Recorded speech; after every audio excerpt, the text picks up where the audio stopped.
বাংলার অগ্নিকন্যা মমতা ব্যানার্জির আশীর্বাদ ধন্য প্রার্থী লাল সাহেবের কন্যা আলিফা আহমেদ ইতিমধ্যে আপনাদের পাড়ায়, আপনাদের বাড়ি দোরগোড়ায় আপনাদের এই আশীর্বাদ দেওয়ার জন্য এসছে।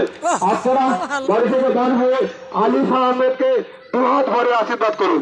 বন্ধুগণ, বাংলার বাঘিনী মমতা ব্যানার্জির আশীর্বাদ ধন্য প্রার্থী আলিফা আহমেদ ইতিমধ্যেই আপনাদের পাড়ায়, আপনাদের বাড়ি দোরগোড়ায় আপনাদেরই আশীর্বাদ